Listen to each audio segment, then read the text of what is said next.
Good evening, and welcome to Story Hour. I'm tonight's host, Laura Blackwell. My co-host, the marvelous Daniel Marcus, started Story Hour over 6 years ago in the throes of the pandemic. And as our throes have changed over the years, we've still enjoyed coming back pretty much every Wednesday because who doesn't want stories? And we always have at least two stories, each read by its own author. And that we think is pretty darn special, especially when you know who the authors are. Tonight, it's J.A.W. McCarthy and Geneve Flynn. So that also means tonight's going to be a little bit scary.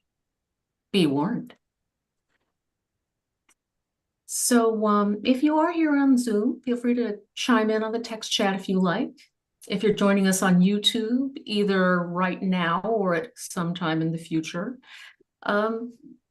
enjoy that without having to interact with us whatsoever. But a little thumbs up or a comment does go a long way to helping writers feel loved. So do think about that.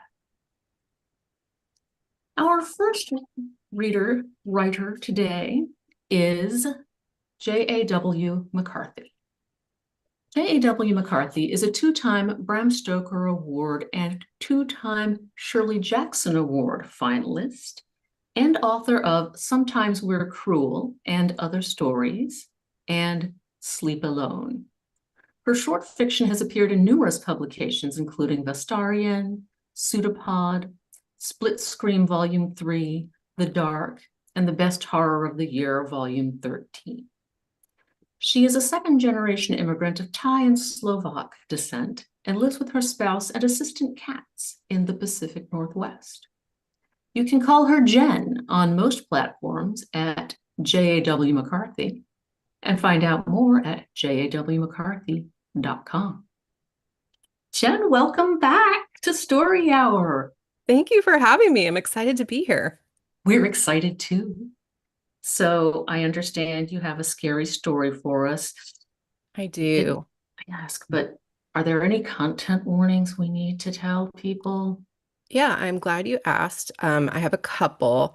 This one involves a myriad of bodily harm, including some eye stuff Hmm. and also some mentions of mental illness. Okay. Well, I think armed with that knowledge, we can forge right ahead. Okay. The floor is yours. I am going to be reading a story from my collection, Sometimes We're Cruel and Other Stories. And the story I'm reading is an older one called Exactly as We Are Meant to Be. It starts the same as it did last time and all the times before. I'm lying on my stomach, eyes open, covers half off, one arm dangling over the edge of the bed like a dead girl in a movie, fully believing that I'm about to become one of those dead girls. Footsteps way in the hall, then in my room just out of my line of sight, the floorboards chattering wooden teeth under uncertain feet. I wiggle my fingers towards the baseball bat I keep tucked between the nightstand and the wall, but my fingers don't move. All of my joints in my hands strain, but it does nothing more than dangle at the end of my dead girl arm. This is when the other hands come. Fingertips drag over the top of my back, bare where the collar of my stretched out t-shirt dips down between my shoulder blades. Hands pull the sheets down to my ankles, and cold pricks every inch of my legs, but doesn't last long. Once the fingernails dig into my skin, there is only the hot sear of pain. Of course, I can't scream. I can't really see her either, not with all this hair over my eyes. There's just a small, shadowy form, crouched maybe, creeping along the end of my bed, pulling up strips of my skin with her soft, smooth fingertips. For some reason, even though I've never really seen her, I know she is female. In the morning, after everything finally goes black again and the sun forces its way between the curtains, I roll onto my back and draw my right leg up to my chest. From mid-thigh almost to my knee is a bright pink stripe of raw flesh where my skin used to be. I keep my nails short and neat so I can show that I am not harming myself. And as expected, my fresh coat of polish, Galaxy, my favorite shimmering black, is unchipped and my nails are clean. No blood, no skin, no proof of what was done to me in the night. It's sleep paralysis, Jim insists every time until I stop telling him altogether. Your mind wakes up, but your body is still asleep. That's why you can't move. Then she's real, and she's there, and she's really touching me, taking from me. Well, Ella, I mean, your mind is still half asleep. It's a hallucination. I used to show him the bruises, my skinned knees, the long scratches up and down my forearms. He said I was doing it in my sleep, whether I was in my bed or his. Maybe you sleepwalk? When it got worse, the times when I saw her, when I woke up to a dime-sized chunk taken out of my thigh or a slender strip of skin peeled from my upper arm like a curl of orange rind, I called the police, told them someone had broken into my house and attacked me. No sign of forced entry, the officer said after a cursory glance around my house. Like Jim, he suggested seeing a doctor, a sleep study, laying off the weed before bed. Jim leaves for Portland tomorrow. He heads back to his apartment early so he can pack, leaving me alone for the next 3 nights. As I'm kissing him goodbye, his body presses hard into mine, his thighs swiping across the raw wound on my own. It leaves a sticky smear of blood on the hem of my long t-shirt. When I cry out, he chuckles and makes a joke about how the aliens won't leave me alone. I tell him that I hope he doesn't crash and die on the way to Portland. Right now, it's easy because I can make myself small enough. Mother complains that people secure their doggy doors these days, but I don't need to use those yet. I can still slip in through a crack in the window frame, or between misaligned floorboards, or a gap under the kitchen door. I know I am supposed to hate being like this, but I love creeping around Ella's house, slipping into her life, touching her books, and trying on her lipstick and tasting the roasted meats she stores in the refrigerator after she's eaten all she can, fingers sticky sweet and dripping with grease as she stands over the kitchen sink. I'm practicing, shadowing, and I'm getting good. Now I lick my fingers just like she does, and I press my lips together to spread the lipstick to the edges just like she does. And I fold down the corner of the page to mark my place in a book just like she does. Mother says that when I am bigger, when I am almost done, it will become more difficult for us both. Sometimes I take things, more than just a bite of meat or a cookie from the box in the pantry. With the food, it's no big deal. She just blames her boyfriend. But if I were to take the shiny onyx earrings or the delicate gold chain she always wears, she would know too much about me, and people might start listening. Like when the policeman came, and he walked around her house, and he stood in her bedroom. He even flipped open the lid of her little mother-of-pearl jewelry box, and I was so afraid she would see that I had tried on her rings. But she was busy trying to show him her arms. So far, I have taken a grocery list. Tampons, soy sauce, apples, string cheese. She really likes string cheese. 3 earring backs and a couple of twist ties from her bread bags. Green and orange, like pumpkins, like Halloween. I tried to clip them to my earlobes, but they just scraped the shiny skin there, making me bleed. Mother says I'm lucky to find my match right here in the city. When she was small like me, she had to travel 3 states over and live in an old Volkswagen bus with her own mother until they found the right one. She hated taking from that woman at first, but she was glad she did because she ended up so beautiful with her long, wavy dark hair and brown eyes. She learned to walk in delicate heels and make her gauzy skirts swish against her legs, and she painted the nails she took so that they would grow in pale pink on her own hands. It took months to take everything.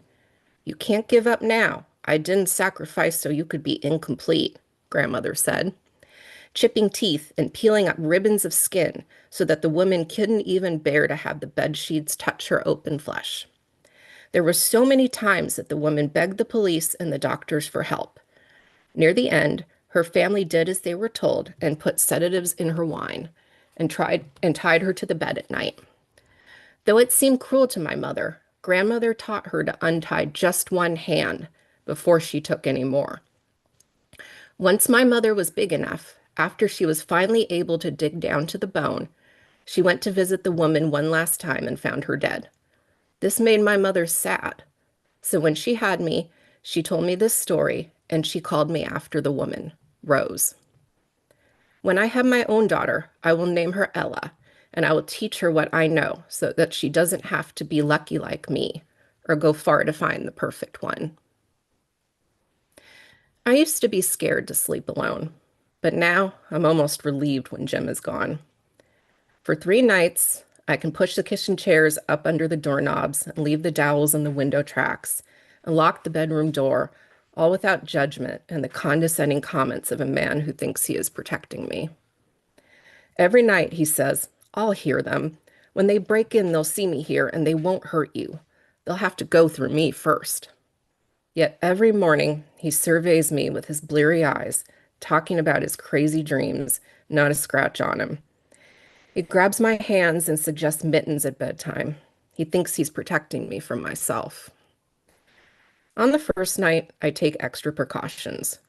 Before the sun sets, I pry the nailed boards from the crawl space entry in the backyard. Down on my belly beneath the small, straight rambler, I run my flashlight over pipes with cobwebs in their elbows and bricks that look like they're sweating thick icing. My hands and feet scramble along the ground and against the walls, so I can turn over and see the bottom of the flooring above me, the light from inside identifying the gaps in the pink insulation that let the cold air into my bedroom. When I spot small handprints in the dirt, I'm frightened for a moment, but my knees rub them away because I can hold my own hand before I can hold my own hand to the indents. It's at once reassuring and disappointing that there is nothing down here besides spiders and other strange insects, and the familiar scent of my perfume, as if years of it in the air above has leached through the floorboards. On my back outside, on my way back outside, something small and sharp scrapes against my palm. I think it's a tiny nail or screw until I hold it up to the light and see that it's an earring back. I check every room, every closet, every cupboard or corner a person could hide. My fingers find locks and turn them as far as they will go into door and window frames. I put the chairs in place and settle in front of the TV with leftover chicken wings straight from the fridge, wiping my greasy fingers on my bare legs, careful to avoid the open wound that is too big and sore to bandage. My mother had a sister, long dead before I was born, who would wake after terrible night terrors to find claw marks up and down her legs and arms. Her sheets would be streaked with blood as bright and sudden as the pain that made her scream. She swore she wasn't harming herself in her sleep, but who would be able to do this to her after she locked herself in her room and nailed boards over the windows? Their father stayed in her apartment with her until she accused him of cutting off her hair and pulling out her teeth. The police were no help, and the doctors started talking about involuntary commitment. It wasn't long before she was found dead in her bed, bled out from over 100 little punctures, a pair of manicure scissors still clenched in her fist. Though it appeared to be as everyone thought, the strange suicide of a mentally ill woman, the police arrested an ex-boyfriend without an alibi. He still had the keys to her apartment. My mother got the chicken recipe from her. She told me all about my aunt as she was showing me how to glaze the wings. Though the nighttime injuries hadn't started yet, I remember vowing that I would never tell her if they did. I go to bed thinking about my aunt, still tasting her chicken along the back of my teeth as my tongue pokes around for gaps and my fingers dig into the roots of my hair against the pillow. It's not likely that I will wake to a new wound tomorrow, but not this close to the last one that still throbs hot and liquid on my thigh. There will not be a new nick or scrape until after Jim spends the night again, a bruise across my cheek or a split down my lip, so that Tamara at work will look at me with her wet, droopy eyes and ask if everything is okay at home. How's the relationship? Does Jim get angry sometimes? I just wish that she, the woman with the smooth fingertips who crouches at the end of my bed, would leave my face alone. I'm not supposed to be out tonight. Don't be greedy, Mother chides me, but it's all I can think about.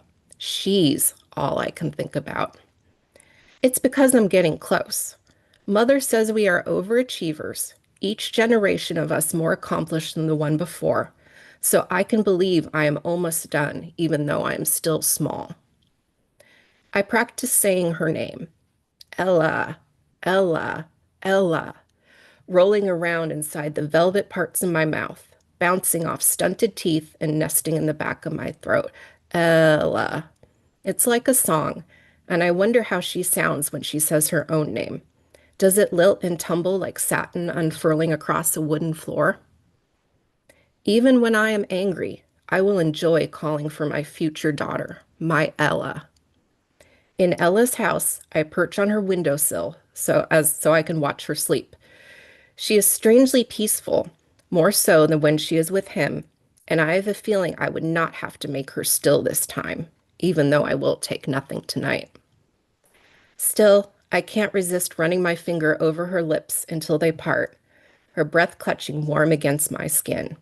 I can't stop myself from curling a lock of her burnt red hair around my thumb. In the bathroom, I dip my fingers into all the little jars and rub the pearlescent creams into my skin so that I can be as soft and beautiful as she is. I spray her perfume into my hair like I saw her do once, careful not to spill it again. I need to know what she knows, to do these things as easily and naturally as she does. Before I leave, I go into her closet. I am still too small to wear her things, but that doesn't stop me. I am glad she likes green and soft fabrics and black faded like old leather, things that I like immediately, things that I don't have to learn to like. Mother often says that she sacrifices for me, just as her own mother did for her. I don't think this is a sacrifice, though. I can't imagine my mother didn't enjoy doing these same things that I do now. Curled on my side in bed, I think about what my life was like before this started happening. Back when I could blame the occasional scratch on my face on dream restless hands or a simple itch in my sleep. I had friends over for movies and drinks. I slept with the window open in the summer. I didn't crawl around under my house looking for gaps that would allow a person entry. I didn't change the locks every 3 months. I wasn't constantly mired in a strange mix of fear and numbness. That's why, as I'm sliding out of bed, what I see makes me wish for one little cut instead, something that I can understand. 6 outfits are laid out across my bedroom floor. Shirts inside cardigans, over skirts and pants ending in shoes, like a string of paper dolls. Most of it is not quite right, though. A purple t-shirt with a red skirt, my interview blazer over the moth-chewed sweater I only wear at home, last year's office Christmas party dress with wool socks tucked into sandals. I would check my doors and windows again, but I already know they're exactly as I left them. My bathroom reeks of a perfume that used to be my favorite, but now makes me vomit bile into the sink. I would have preferred another chunk of flesh or clipping of my hair taken. At least that seems to have a purpose, unlike this bizarre, labored violation. I thought I knew what she wanted. I thought there wasn't anything worse she could do to me. My mother used to see a woman who looked exactly like her sister shortly after her death. She would see her blended into a crowd downtown, getting off a bus near the university, always hurrying and keeping her head down so that my mother was never quite sure. At first, my mother agreed with the worried loved ones who told her these sightings were just a physical manifestation of her grief. This woman, another pretty, dark-haired brunette, whose features could be molded into the lines my mother knew. Then, on the day that she was packing up her car to move from the family home, my mother saw the woman standing at the far end of the block, watching her. She even wore my aunt's favorite dress, the green lace one their parents had wanted to bury her in.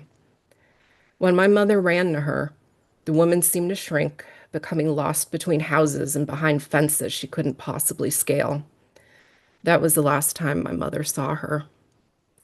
Sometimes I wonder if I'm walking in the same loop as my aunt, if I'm doing things differently enough, At what point will we cross? Before I throw all of my clothes in the laundry, I check the closet. My favorite dress is still in there.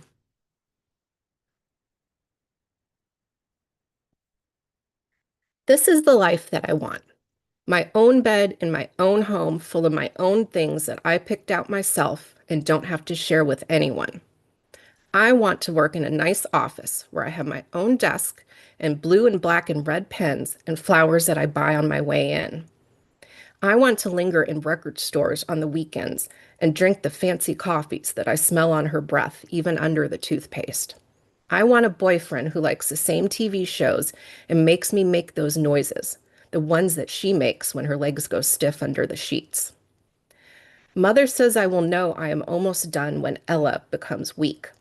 Once I have a piece of every part of her, I will be complete and she will start to unravel until she dies in her bed or falls drunk down the stairs or her family sends her away. She will be no more and I will exist in her place, finally what I was always supposed to become.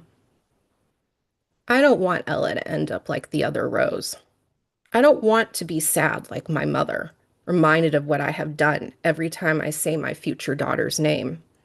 Because of this, I am careful and I keep my hands clean, and I try to pace myself despite my eagerness.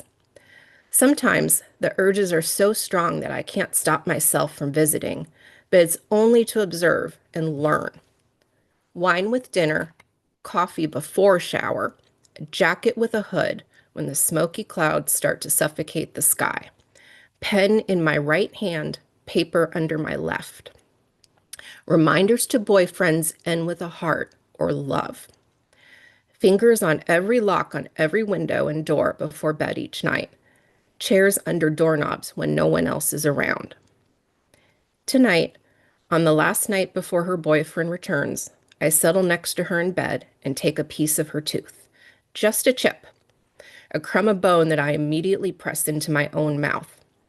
Her eyes race behind her closed lids as I do this, but she makes no other movements. I can hear the pounding of her heart, the fear I cause illustrated beneath her t-shirt. I say her name as I take one fingernail and one toenail. Ella, I am sorry. Ella, I am almost done. I don't leave until she can roll over again, her finger tapping a bloody cadence on the blanket as she dreams. Before I go, I press my ear to her mouth and am reassured by the roar of her lungs and a pulse return to its relaxed jog against my cheek.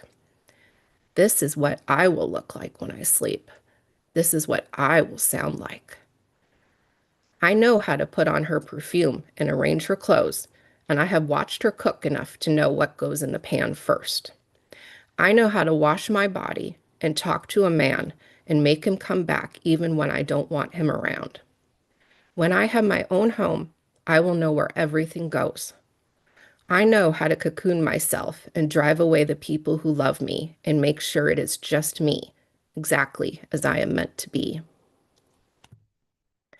I've been documenting what she does to me. There are Polaroids in my dresser drawer, tucked out of sight under lingerie from boyfriends past. The naked patch where my eyelashes used to be. A hole in my forearm dug deep by fingernails so gnarly and filthy that I could feel the infection setting in. The bare patch on my scalp behind my ear. The raw crevice that looks like it's splitting my thigh in two. This morning, I add to the collection close-ups of my bloody finger and toe where my nails used to be. I have to snarl to get a good picture of my chipped tooth. Back from Portland, Jim calls and asks if he can come over, but I tell him that I'm not feeling well and I don't want to get him sick. I know he'll show up tonight anyway with chicken soup from the deli by his apartment, so I'll answer the door in my robe and show him the bedtime gloves on my hands, taking the soup with a closed-lipped smile so he'll believe he has done everything he can. Next weekend, when he asks what happened to my tooth, I'll have prepared a story about too much whiskey and a clumsy bite into a chicken bone. It's exhausting, but these small arm-length lies to boyfriends and mothers are better than more elaborate stories to doctors and police. My aunt told the truth, and she ended up dead, her memory tarnished by pity head shakes and prayers for her troubled soul. I can tolerate the missing ribbons of skin and fingernails if that's what she must take from me. Everything will heal and grow back. What scares me most, though, is the piece of paper I find under my pillow as I'm settling into bed tonight. It's my stationery and my handwriting, but not my words. Dear Ella, I am sorry. Love. I am getting too big. I can't slip between the floorboards anymore, so I thread my arm through the gap beneath the kitchen door, reaching far enough to turn the deadbolt so the rest of me can come in. Her boyfriend took the chairs from the doors after she went to bed. For 4 weeks, I have left Ella alone, instead biding my time watching my teeth straighten and the freckles bloom across my cheeks and my hair grow in long and shiny and burnt red. Tonight, though, I am here because I cannot wait any longer. This is the last thing I will do to her. Because I am almost done, Mother says I must hurry. I can't stop now. Lying on her side, knees pulled to her chest, she looks like she's trying to hold everything in, trying to keep me out. As I roll her onto her back and make her still, her eyes fly open that she will be watching me the whole time. Her boyfriend stores next to her, his back to us, but I whisper anyway. This is the last time, Ella. I promise. I do it fast. Mother assures me it is a small mercy. I peel up her left eyelid and plunge my short, neat, galaxy-colored nails into her eye socket. The panic, a new kind, fresher than the usual plod through her limbs every time I take, surges outward from the center of her chest, seizing against my thighs as I sit astride her. I thought it would be like plucking a grape from the stem, but the muscles cling as strong as her fear, and as I tug, listening to her boyfriend snoring, trying not to shake the bed, Mother's now, now, now, bouncing around inside my head, I see my reflection go dull in the gaping black pupil of her green eye. One of the first things she took was a piece of my tongue. I remember shortly before that accidentally cutting my tongue as I was licking melted chocolate from its foil wrapper. The sweetness was marred by the blood, but the blood was as rich as the chocolate, dampening the sting of what was nothing more than a quickly forgotten paper cut. Though I was afraid to taste after that, after what she did to me, once I allowed myself, everything was brighter, richer, deeper. I wish I could say it was like that now. What little I can eat is unidentifiable after my hospitalization. My favorite satin robe is no better than an overly bleached hospital gown after I told Jim it's over. Everything I see with my remaining eyes flat and hazy, no edges or corners or unbroken colors after my mother ensconced herself in my guest room. I'm missing a piece from every part of myself, but compared to my aunt, I'm lucky. She is a very lucky one, though, the woman who takes from me. She is half me and all herself, a person and a half who can exist outside of me and also be me. She's my child in a way. That's why when she comes to my bed again, I know she's not here to finally kill me. You won't scream? She asks, perching on the edge of the mattress, pressed up against me even though the other side of my bed is empty. I shake my head, surprised that I can move. She looks down at her hands, braced on her thighs, small and tensed and ready to spring her out the nearby window. I am so sorry, Ella. Her voice is strangely stilted, practiced even, her only mistake being how she drags out the L's in my name. I tap the note I keep on my nightstand, the one that I know better than to show my mother or the doctors or the therapist I now have to see twice a week. I know. You want to know why I do this. I have walked the same loop as my aunt, but now I know we will not cross. Everyone in my family says I look like her, and I can see it in the way my mother looks at me, the worry in her eyes as they trace the same bones and the same empty spaces that make me more like that long dead woman every day. I know she believes me when I say Jim didn't do this to me, and that may be partly because she never really believed that an ex-boyfriend killed her sister either. If I call for my mother, wake her up to see this strange creature that somehow looks like me, things won't be any different. My aunt will still be dead, and I will still be as I am, and this creature will still be all of me. What's your name? I ask. Her whole face lifts in surprise, and I think this is what others saw when they looked at me for the hole in my face. Rose. My clothes, my perfume. You've been watching me for a long time, haven't you? You were learning how to be like me. Rose nods. Sitting up, I lean towards her so that our faces are just inches apart. She smells like me.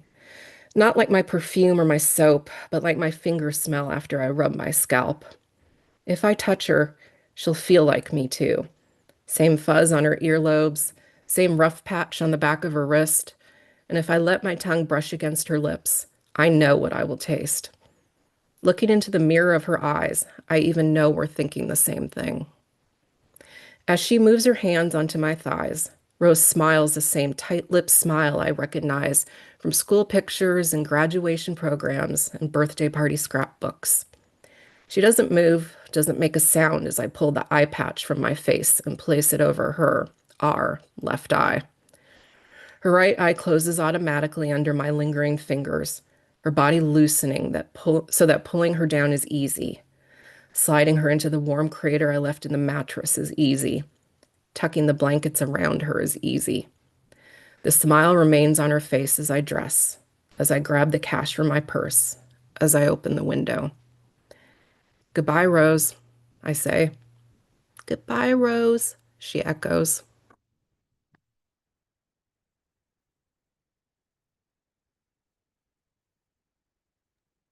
Oh, I love that. Oh, thank you. Oh, it's so creepy and sad how Rose seems so sweet and so innocent and so harmful. Just Yeah. wow. Ah, thank you. Everyone, that was J.A.W. McCarthy reading a story from her collection. Sometimes We're Cruel and Other Stories. There's a link in the show notes. And we like to take a moment between the two readers just to let the first story slip into us, you know, like a rat can slip through any hole it can get its head through. And let it become part of us, take us over for a second. And then we're ready for another story. Everyone, that was J.A.W. McCarthy. And our next reader tonight is Genevieve Flynn. Genevieve Flynn is a speculative fiction editor, author, and poet. Winner of 2 Bram Stoker Awards and the Shirley Jackson Australasian Shadows and Aurealis Awards, recipient of the 2022 Queensland Writers' Fellowship. Her work has been nominated and short/long-listed for the British Fantasy, Locus, Carl Brandon Parallax, Ditmar, Elgin, and Riesling Awards, and the Pushcart Prize. Co-editor of Black Cranes, Tales of Unquiet Women, the dark fiction anthology which launched the grassroots movement in Asian women's horror writing. Her work has been published by Weird Tales, PS Publishing, Flame Tree Publishing, Pseudopod, and many others. She is Chinese, born in Malaysia, and now calls Australia home. You can read more at genevieveflynn.com.au. Genevieve, welcome back. Thank you. I'm delighted to be here, and I'm still kind of reeling from Jen's story. I've read that before, but hearing her read it out loud is even creepier. Oh my gosh. Indeed. But I know you've got a story that can hold itself. I hope so. It's a tough act to follow. I believe in you and your stories, both of you. Thank you. So, but first, if we have any sensitive souls watching tonight, are there any content warnings we need to know about? Animal cruelty is probably the big one Mm. for this story. But yeah, not quite as squeamish as Jen's story, I think. I hope. Few stories are. Wonderful. Well, the floor is yours. Thank you. So I'm reading my story, I'm Not Myself Today. It's published in Darkness Most Foul, edited by Elaine Pascal, and published by the Godmother of Horror Press.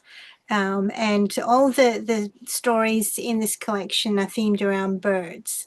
So this is my little story, and it's based on a Malaysian mimic bird. I'm not myself today. My sister is just 2 years older than I am, but it may as well be 10. Tall and willowy, impossibly worldly, Celeste is quick to smile and quicker to turn her back if you bore her. There is no malice, it's just how she is, and everyone loves her like the sun. They say I am her shadow, always a step behind, ever eager to emulate her speech, her appearance, her actions. Who could blame me? Even my mother tells me, as if I am an impartial participant in our conversations, that I am half of what she is. Then one day, Celeste became more, and I became even less. Feathers appeared on her arms like fine down one morning, and in the days after, they bloomed along her spine and began to lengthen and glow with color. Iridescent aqua, magenta, crimson. I waited for the stares to begin, for the whispers that she was a demon, for the parangs, machetes to be sharpened and readied. But as is always the way for Celeste, what followed her was idolation. The girls collected feathers and fronds that resembled her neonate plumage and decorated their headdresses and skirts, weaving veins into their hair. The boys clamored to escort my sister to the river where they all swam and fished. They called and whistled like warblers and magpies. This morning, I hoped to follow. There were other younger girls who went down to the river with my sister's friends. Why couldn't I? I spent the day before collecting the brightest plumes and long curling leaves. I added scented frangipani and delicate orchids to my costume. When I hear Celeste's friends calling for her, I hastily arrange my outfit, careful not to dislodge any precious pieces, and emerge resplendent into the front room where they wait. The boys have already begun their calls and whistles, and Celeste responds. Her voice is an effortless silvery chime. I have spent hours practicing her laughter, her words. I take a deep breath. Tiong, tiong. I clap my hands over my mouth, sour heat swirling from my stomach outward until I'm hot all over. Eh, burong tiong, my mother wheedles from the inside dry kitchen, calling me the Malay name for a common hill miner. Are you laying an egg? The boys and girls fall about with laughter. The girls pluck at my adornments, which I now see are terribly overdone and garish in comparison to their sleek arrangements. I have not divined the rules, as usual. With my flat black hair, round eyes, beaked nose, and stocky frame, I suppose I even look like the little bird. Celeste smiles indulgently. Leave Leisha be. The girls break from their avid examination with a collective ruffle. A boy or two sniggers behind their hands. Your costume is perfect, Celeste says, gently straightening the bedraggled remains that are now just the stubby black feathers I collected from the cage of our family bird, Hades. She smiles again, and I hate her for it. How can she make me feel so small with her kindness? But Hades is meant to imitate you, not the other way around. Then she and her flock depart, shimmering with good cheer and belonging. Tiong, the hill miner's cry, a downward swooping toll which echoes across the canopy of the Malaysian forest. A Burong Tiong can be taught any number of vocalizations: coughs, prayers, greetings, questions, insults. Its ability to mimic just about anything is its one remarkable quality. Hades, our little Burong Tiong, lives in a cage in our courtyard and can reproduce with uncanny accuracy the sound of the mahjong tiles shuffling. He has spent his life listening to the rolling click-clack-clack, unwillingly swathed in cigarette smoke, as my father plays with friends day and night. Would Hades know what to do if he was set free? Would he know what he should be? Would other birds sense his lack and scratch him to bloody pieces? Perhaps that is why the others laughed at me when I had been reduced to his feathers. I ask him these questions, poking caterpillars through the bars of his cage. He cocks his head, flapping the two fleshy yellow wattles at his nape, and replies as best he can. Salam alaikum. Please, peace be unto you, he warbles, and looks to me for approval. He, he, he. Cough, cough, cough. My father's tarry refrain. Hades pecks at my fingers, drawing my attention. He hops closer, pecking again, but I run out of insects. Mo Yung, he cries. Useless. In agitation, he fusses at his feathers, and one comes loose and drifts to the floor. I pick it up. Perhaps Celeste is right. Perhaps my mother knows me best. Beautiful feathers are not for such a lifeless imitation. Only these common black ones from a common black bird. Are we the same, Hades? I ask. He, he, he. Hades hops up to his perch. Click, clack, clack, he rattles. Fian yin, cheat, cheat. The recitation of the mahjong noise has reminded him of my father's favorite protest in losing. Are you laying an egg? Hades recites, and I could swear my mother speaks to me through his throat. My jaw tightens, and I grip the feather and stab it into my forearm, expecting, relishing the punishing agony to come. It glides in. No pain, only an unnerving, eager acceptance. I stare as it seats in my flesh, fitting as if I were born to it. I brush the thing with my fingertips, and a vibration runs, through my bones and up my arm. Shuddering, I gingerly pinch the vein and pull. It tugs free just as painlessly, but unpleasantly shucking. The calamus is hot and slick. That is my body warmth clinging to its length. I flick the feather away with a cry, and it lands on the floor, glistening bloodlessly along the inch-long shaft. The hole in my arm gapes like a giant paw, pink and deeply cylindrical. Sour saliva floods the sides of my mouth. Lisha! My mother calls from the kitchen. I startle and tuck my arm behind me. Yes, Ma! Don't shout at me. Come here and speak to me like a lady. She stirs a pot of soup on the stove. Your father has gone to Uncle Ibrahim's house again, likely to drink and gamble all afternoon. She snorts. Mo Yung, useless. My mother taught Hades that one, and I hear it often. She is generous with her assassinations. You'll have to go to the river to catch a fish for dinner.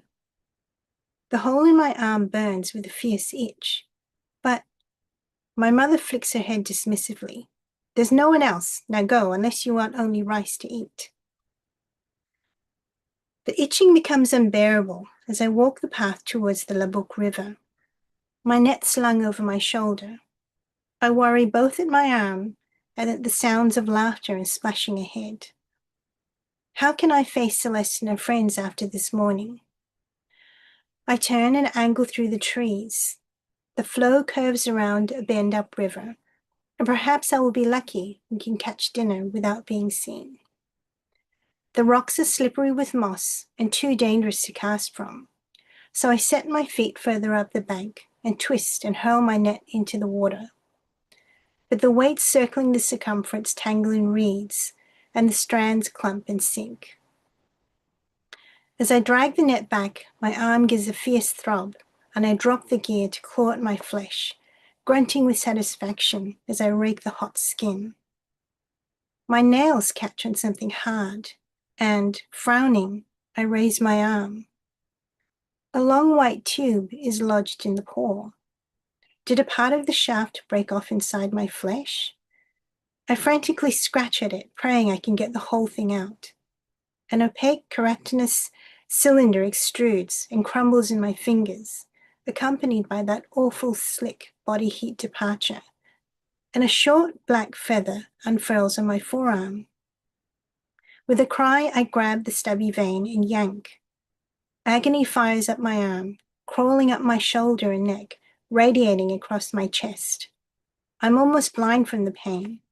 I stumble towards the river and my feet slip on the rocks, plunging me into the water. The relief is instant.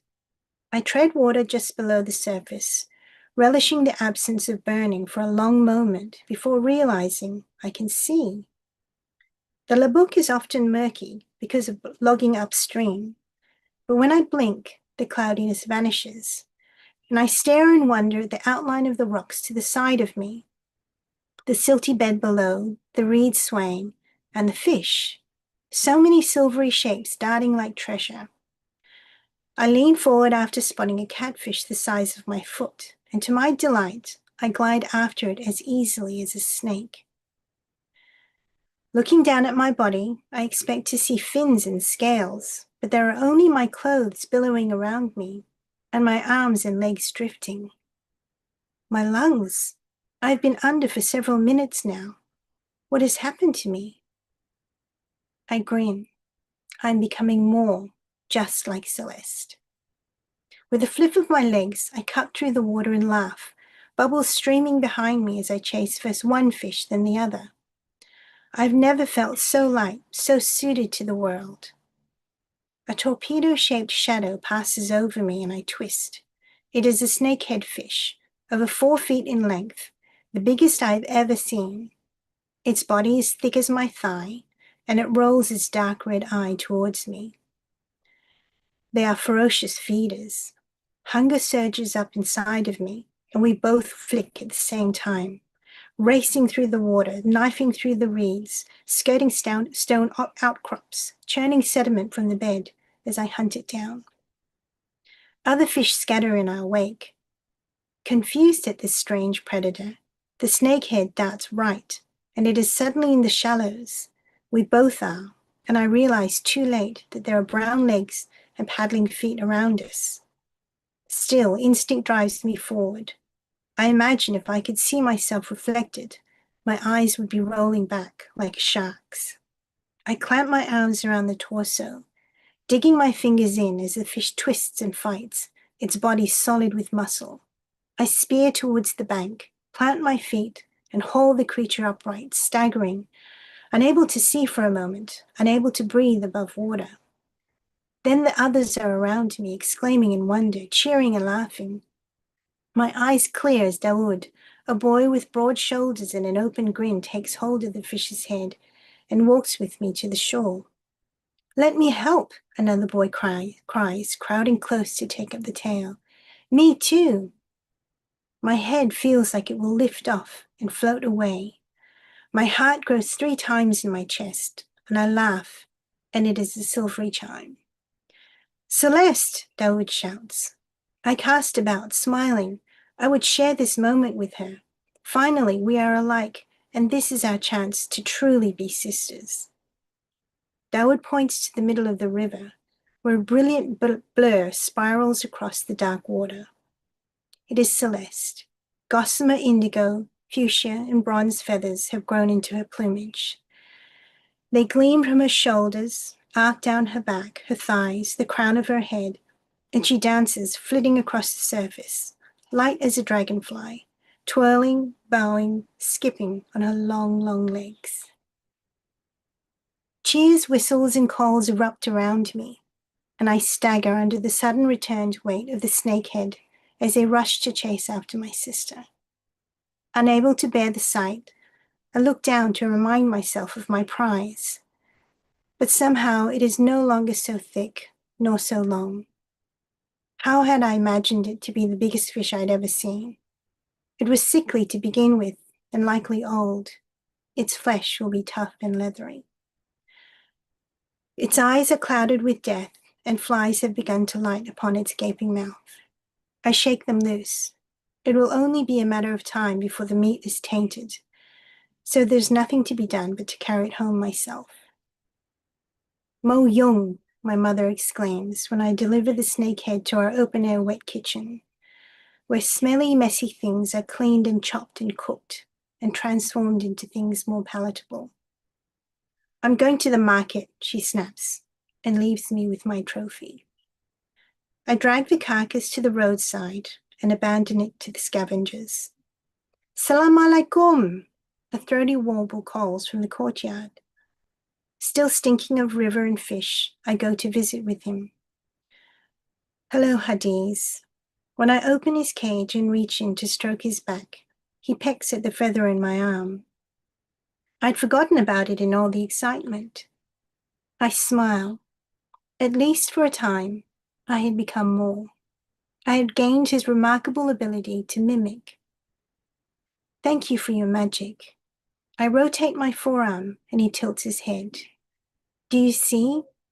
We are the same. Same, he echoes, and seems pleased. My throat constricts. I withdraw from his cage and swing the door wide. Fly, Hadiz. Fly away from here. He trills and hops sideways on his perch, but no closer to freedom. Go on. I prod his warm, tender belly, and he hops sideways again. Fly. Fly, he repeats. Fly, fly, fly. He flutters away from my hand, and his wings stir a feather from the bottom of his cage. With a bossy chirp, he stares at me, as if in encouragement. Why won't you escape? I whisper, then gather the black vein up in my fist. Fly, fly, fly. Fly. I grip the feather and seed it into the flesh of my other forearm.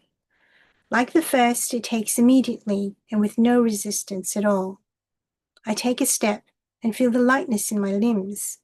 I spin and bow, flitting as delicate as a dragonfly. I believe I could dance across the river now. Thank you for your magic, Hadiz. He busies himself at his water dish and seems not to have heard. I quietly swing his door shut, latching it securely. I cannot allow him to leave. Not now. I practice all night in my room, lifting my arms and spinning like the seeds of the taluto tree. True, my feathers are not brilliant and bright, nor so numerous as my sister's, but I have my own grace, my own beauty. My father finally bangs on my door at 4 a.m, and I am forced to stop.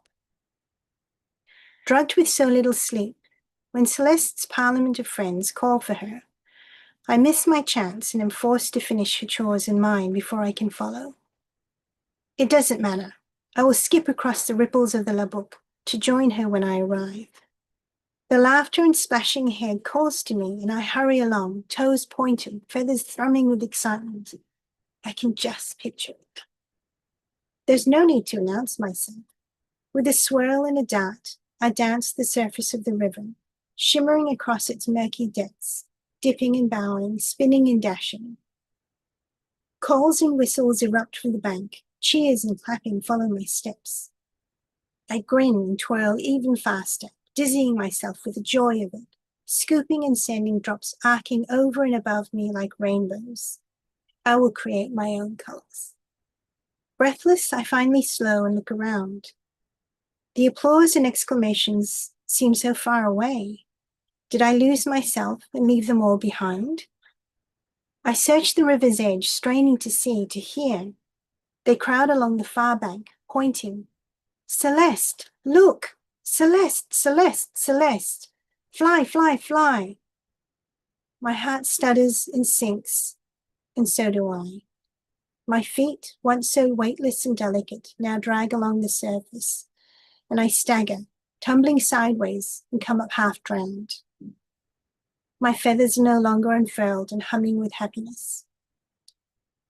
The barbs before so sleek and smooth have separated into unlovely clumps and can no longer sustain me. Celeste unfolds her wings.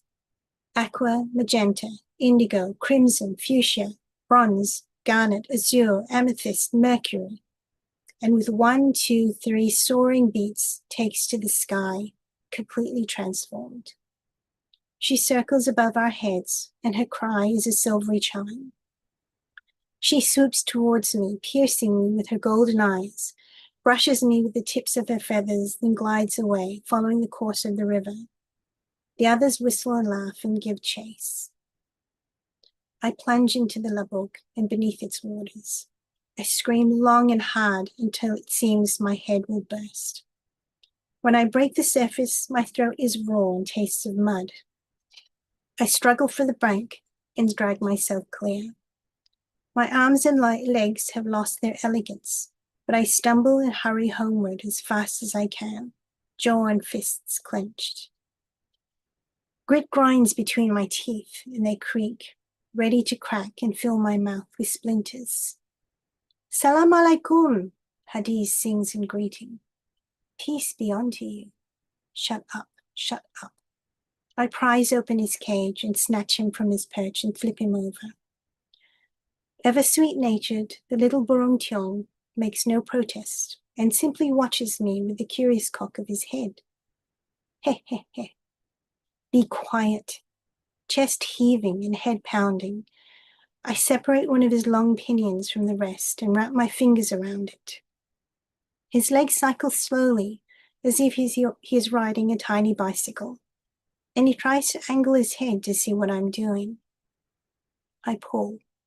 Eh, Finyin, Finyin, he squawks, flapping awkwardly, and I lose my grip on the vein. Cheat, cheat! Shut up! I grab his feathers again and yank, and Hadiz screeches, beating his wings, stabbing my fingers with his sharp beak, picking his legs, scratching, bloodying my hands. Sobbing, I yank again and again, snatching handful after handful from his body and stabbing them into my chest, my face, my thighs. There is no pain, only greedy acceptance. When I finally stop, panting and lightheaded, he lies limp in my hands. Red wells from his stippled skin, now exposed and torn. Hadiz, I whisper. Hadiz. My stomach lurches and I fold over as a flood of river water jets from my mouth and sharp tears burn my eyes. Shuddering and smearing my lips and nose across my sleeve, I creak upright, still cradling his small, cooling body. The avarice in my flesh steals the heat from his. No, no, no. I cup his frame and give him a gentle shake. I'm sorry, Hadiz, I'm sorry. The forest. Our house backs onto a path that leads a short distance into the jungle. I will give him his freedom. Why wouldn't he just fly away?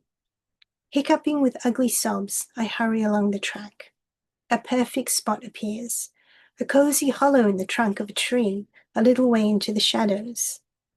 I place his stiffening form into the darkness and lower my arms, close my aching eyes and press my forehead against the lichen-spotted bark.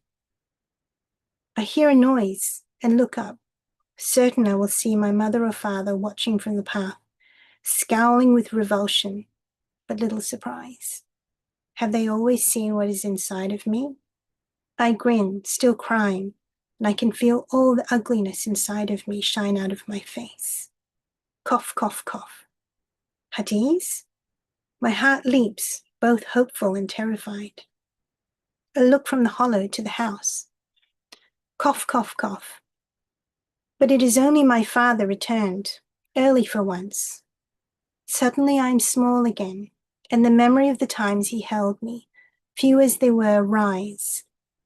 When he sat me on his knee as a baby and looked at me in wonder because I was a product of my beautiful mother. When we went to Batu Luang for a rare family holiday, and he allowed me to cling to his back like a monkey because the waves were too big. I am sobbing and sprinting back to the house. All I want is for someone to remember me as I was before.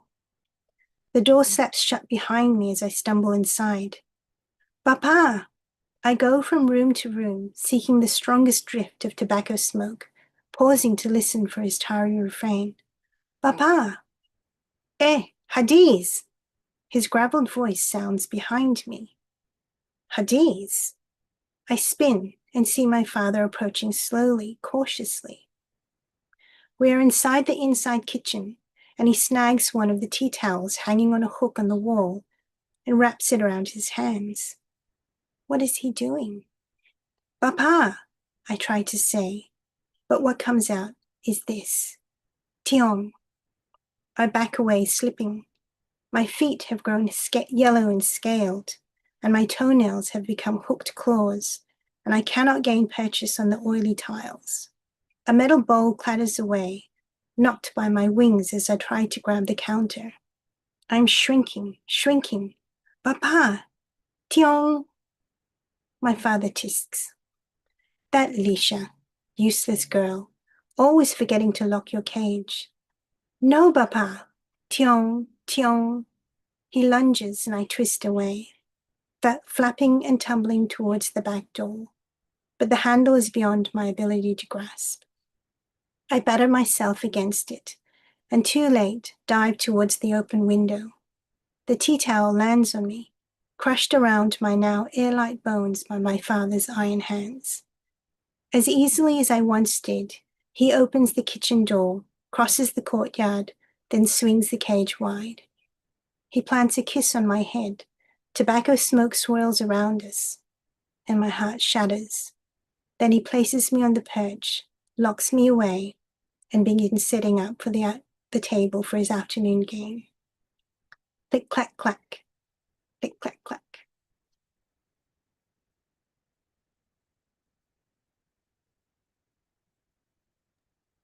Oh, my heart. You know, can you believe these two stories and together? These two covetous transformations, I know, amazing. just incredible. Oh my God. Well, everyone, that was Genevieve Flynn. And gosh, Daniel. Well, next week, I will be at StokerCon, and so Daniel will be hosting all alone. But we're going to have two wonderful readers keeping him company. We're going to have Beth Goder and Matt, whose last name I should have asked him to pronounce. It's either Ty or Tig, I'm guessing. Tighe. I think it's Ty. He's Is it Ty? Australian. Yeah, Okay, Ty. I believe great. it's Ty. So Daniel knows how to say Matt's name now, which is great. I hope I got it right. Well, Matt will let us know. And it's a good idea to check storyhour2020.com because you can look at the calendar, you can pick through and start looking at some of the previous story hours, click through and watch on YouTube. And you know, you could watch this one a few more times. I might do that myself. You can also go directly, if you wish, to YouTube Story Hour channel, which is Story Hour 2020. Genevieve Flynn, J.A.W. McCarthy, thank you so much for sharing these stories with us tonight. Thank you. Thank you for having us. It was wonderful. It really was magical. Thank you also to SIFWA for the Givers Fund grant that helps us keep the stories coming. Thank you to Daniel Marcus, without whom we would not even have this Zoom for sharing stories with each other. And thank you, our audience, those of you who are here now, those of you who are watching at some point in the future. I love getting to share stories like this with you and knowing that we're all together in the same story hour. Good night.